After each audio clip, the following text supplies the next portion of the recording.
Hello everybody, how's it going? This is RabidSmore, and welcome back to another episode of my survival Minecraft series, where I get dropped off in the world in the middle of nowhere and have to find out how to get food and water to survive. I mean, that's kind of how it is, right? In Minecraft, you just get dropped in the middle of nowhere and you have to kind of find everything to survive for yourself. You have to fend for yourself, you have to learn how to make everything, get some food set up for yourself. It's really kind of harsh, but also really cool at the same time. So what's up, guys? How's everything going? I'm doing really good today. I hope everyone's doing well.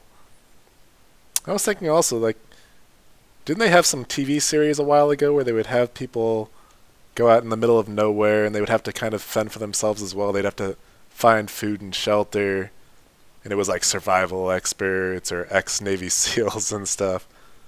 If only those guys knew that they could punch trees, right? Be a lot easier for them. So, anyways, guys, I'm just out doing a little bit of caving around our base. It's not too far from our base here. And I'm just trying to get some basic stuff resupplied for our base because we're kind of running short, like iron and redstone. And hopefully I'll find some diamonds too, because I would love to get some more items enchanted up, because we have a really good pickaxe right here, our Fortune 3 pickaxe, but it would be really cool to have Silk Touch also, so that I could get things like ice and grass and other things like that to move around the base. So yeah, hopefully I'll find some diamonds as well in these runs. And so this isn't too far from our base, it's about over there. This area looks really cool though. I love the areas in Minecraft that have like these really cool natural generated areas that are kind of like things that you would see in real life, like a really nice river-ish area right here. I think this isn't too far from the area where I jumped over a lava pit as well in a couple episodes back, where I completely didn't even see the lava pit and I jumped over it on my horse and barely made it. It must have been like a pixel going over the other side of it. Is that right? Yeah, this must be it over here. Yeah, so this is the area I jumped in. It was a little too close for comfort over here. And oh my god, what is that? No! Bunny! Why is there a baby bunny in the middle of a lava pit? What are you doing? Need to rescue him. This is bad news. Get out of there. This guy's suicidal. What is he doing? You gotta get out! This is like the hero seeing the woman tied to the train tracks and screaming for help. It's like, what are the chances of seeing a little bunny out in the middle of a platform of lava? Like, how did he get here in the first place? Alright, I'm just going to assume that he's going to be okay. I think I've made it... No, don't. Don't you do it. Bad bunny! Oh my god, okay. I think he's going to be okay. I made it so he can't really jump in there anymore, and yeah, just don't even think about it. Don't you think about it. That bunny is crazy, he's a stunt devil. It must have been after he saw me jump over it, he probably tried to do it himself. So yeah, anyways guys, I'm just going to do a little bit of caving. I'll probably do most of it off camera. But this cave system seems really cool over here actually. It has a couple really deep areas here. And again, I'm mostly looking for diamonds since we don't have very much of it. And then I'll be resupplying things as well, like iron and such. Oh man, creepers. So hopefully this goes down pretty far and I can get to diamond level. But probably do... Oh. Be really cool to find another spawner too, because I know that we have a spider spawner that we found a couple... I think it was like the second or third episode of this series. It'd be really cool to find maybe a skeleton farm, or a skeleton spawner, so that I could get arrows and bone chips, or bones for making bone meal. And maybe even turn it into an XP farm, although I already have the Blaze XP farm, which is really good experience. And I'll be using that to enchant my next diamond pickaxe if I ever get one, or whatever else. I would also like maybe some diamond boots. Because things like Depth Strider, the one that actually makes you run faster in water, that stuff is really, really good. Alright, let's see if we can get this creeper here. Nice. Oh. There's actually less mobs than I thought there would be in here. There haven't been very many mobs in this world in general. It doesn't look like this cave's going to be going down, though, so we're going to keep looking around, guys, and I'll see you then. I wanted to show you guys what I just found here. It's really cool. Again, it wasn't too far away from where I just was, but check this out. Got a huge ravine here. It looks like it's maybe 2 or 3 ravines connected to each other, and an abandoned mineshaft. I think that's the first abandoned mineshaft of this world. Pretty sure. So that's really cool. I'm going to have to go check that out and see if we can find anything interesting in there. Some like cave spider spawners or maybe some of the mine carts that you find. The mine carts with chests in them. I think those usually have chances of having diamonds in them. And then there's this one over here as well, which is another really cool cave because it goes down really deep. And usually those are the ones that go down to about diamond level when you see them go do a huge drop like this, like right off the bat. And if I had to guess, this one will lead over into that ravine, but I'm not really sure. Wow, this one too goes pretty deep, although this one I'm not so interested in going in. It's kind of small and has a bit of lava in it. Let's see. But anyways, I'm probably going to check these out, see if I can get anything interesting out of these.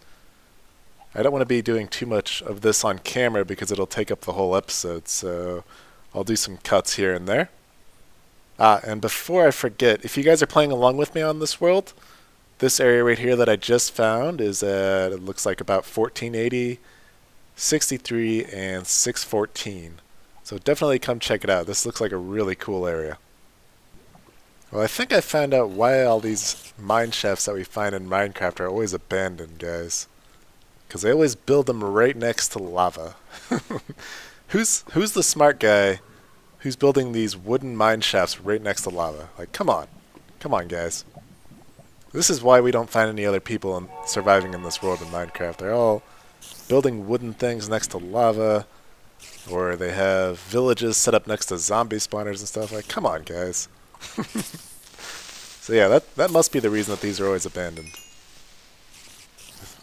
This is actually a really cool abandoned mineshaft too, if you're down here checking it out. There's some pretty decent stuff, and it goes a couple of different directions. Just gotta watch out for the lava, since half of it gets burnt down anyways. Oh, nice, we got a chest and a minecart there. Hopefully it'll have some decent stuff. Alright, make sure it's clear. Don't want any creepers blowing this stuff up while I'm trying to loot it. What do we got? Awesome diamonds and a saddle. I guess I'll take the coal too. Don't really need the bread. And if there's nothing else around here, I'll probably do another cut. You see what I'm talking about, guys? Who built this? Who thought this was a good idea? Let's send the minecart right into the lava. Yeah, that's a good idea, guys. Maybe they were going for the Back to the Future approach. If they can get up to 88 miles per hour before they hit the lava, they'll go back in time or something. And they won't get terribly mutilated by a giant wall of lava. Anyways, guys, aside from that, I did just find another one of the minecart chests right over here, next to even more lava. These things are dangerous. Let's see what we can get out of this one here. Not too bad. We already have pumpkins. I think this actually might be our first melon seeds of the world, so that's awesome. So now we actually have melons to go plant back at our base when we get there. Get out of here. I still haven't found any spawners or any diamonds yet, but hopefully that won't be too long here. Alrighty, guys, so I didn't end up finding any more diamonds, but we did find 2 in that chest, the minecart chest, and that puts us up to a total of 5 for our world here. I did end up getting a pretty good amount of supplies here as well. So I think what I'm going to do with these 5 diamonds is make us a pick and a sword, so that we can check at what enchantments we're going to get for these. Because we kind of need both. I would like to get a Silk Touch for this, and I just need a basic sword because we're still using iron swords here. And we'll go see... I already stopped over at our Blaze farm and got a couple extra levels. So we're above level 30, so we can do multiple enchantments if we need to. I'm going to go ahead and drop some of this stuff off here. Get that going. Get this other one. And we'll get the gold going as well. Alrighty.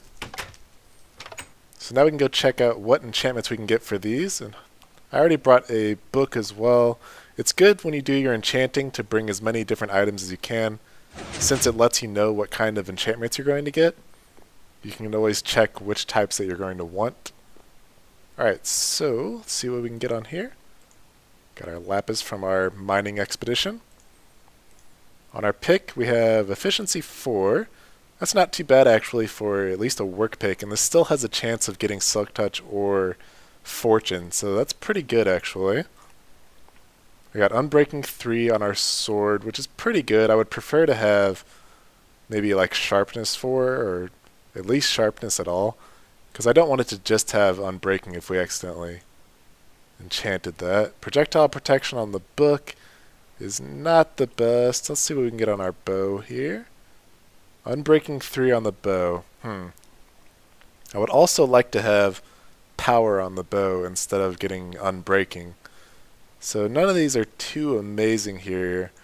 Let's see, we could do a level 1 enchantment here to only use 1 level on our book. I think that's what I'm going to do here. Actually, I'm going to save the book. We're going to do a level 1 enchantment on our shovel here.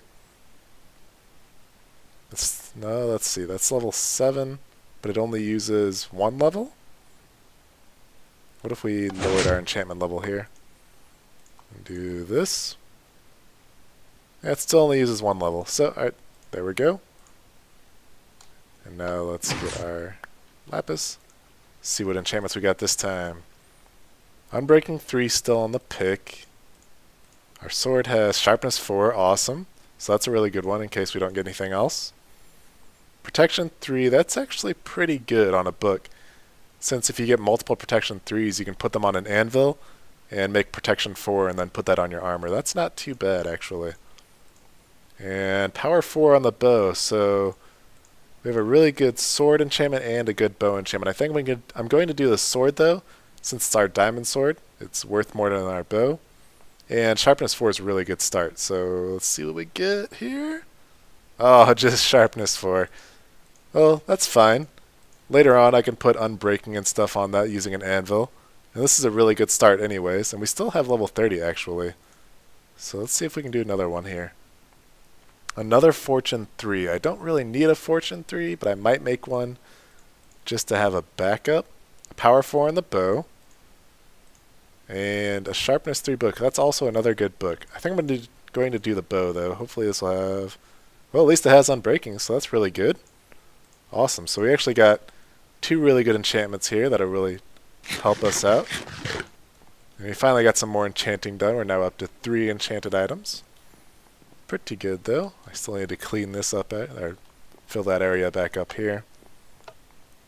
So that's awesome. This will really help out on exploration and going to the Nether. And hopefully we'll be able to do maybe the Wither fight or the Ender Dragon coming up pretty soon. Once we get some decent gear for actually fighting.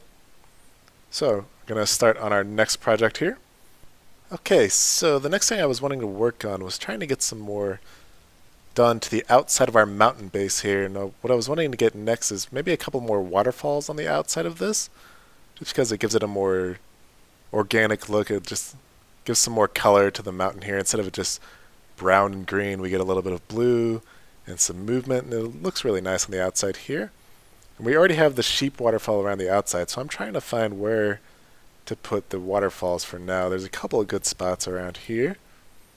And this is the perfect time for this, building some water stuff, since we're just hitting spring in real life and things are starting to warm up. And if you're like me and you live in Midwest America, it's constantly going back from being really warm to really cold over and over, and it never makes up its mind. But it's getting a little warmer out now. So maybe people are thinking about doing some swimming. So yeah, we have our sheep waterfall over here,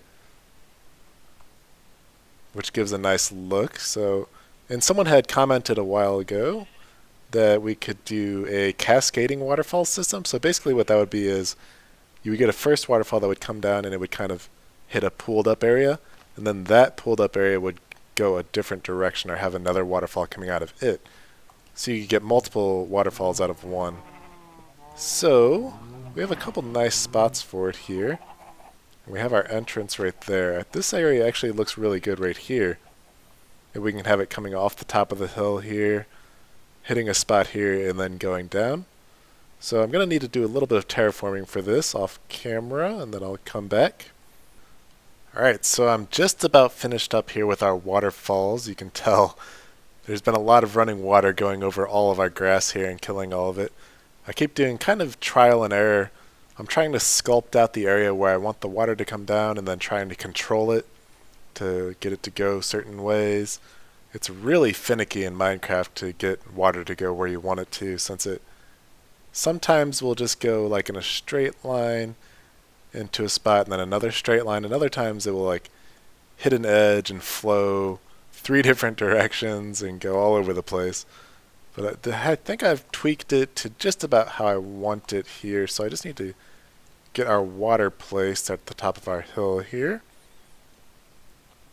And for now, I'm just going to be covering up our blocks here with some dirt right here. So I'm going to be putting the water here just so that it doesn't freeze, because anything at this level, which I don't know how high, I mean we're at least level 100 right now, but there's a point in Minecraft now where if something's at a certain height, it will start getting snow, and if there's water there, it will turn to ice, which is also a good way to do like an ice farm if you ever wanted to. You just put your water up top of a mountain that has snow on it, and it will turn to ice, and you can come break it with Silk Touch and get ice that way.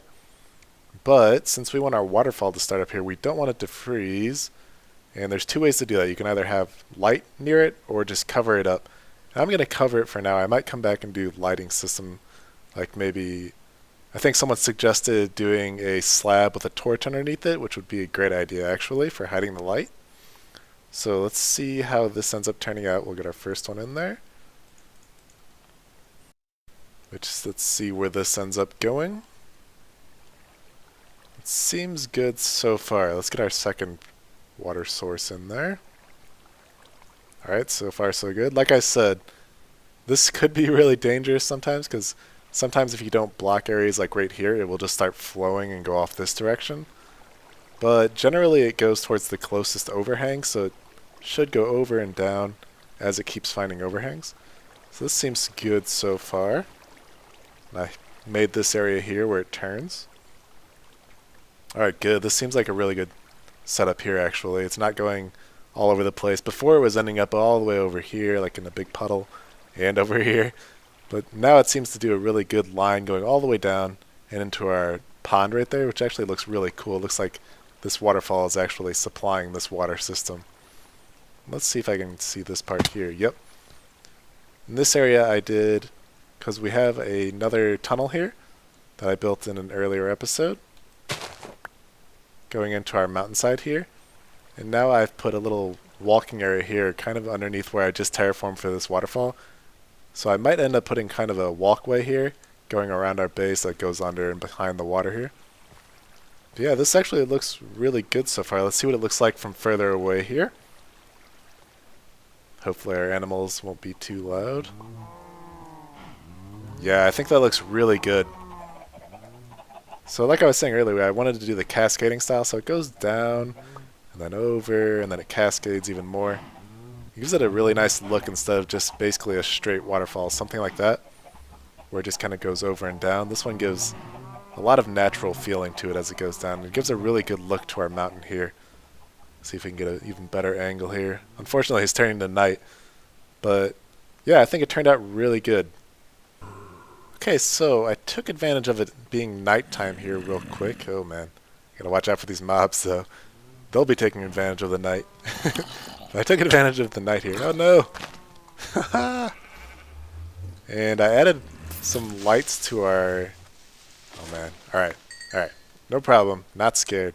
I added some lights to our waterfall here. Like as it was going up, I put glass with torches underneath. And I think it gives a nice effect as it lights up our waterfall at night and gives it a focus effect. It draws your eye to it at night and gives it a nice glow. I think it turned out really cool though. Get a better view of it from this side as well. But yeah, I just went through and added it. Let me see if I can see one here. And here we go. I just put a torch and then I put glass over it. And I did that a couple times going up the waterfall here. But anyways, guys, I think that about wraps it up for our episode here. Sorry for it being nighttime. It's kind of a little harder to see here, although it is turning day. About wraps it up, but as always, thanks for watching. I hope you have a fantabulous day, and see you in the next episode.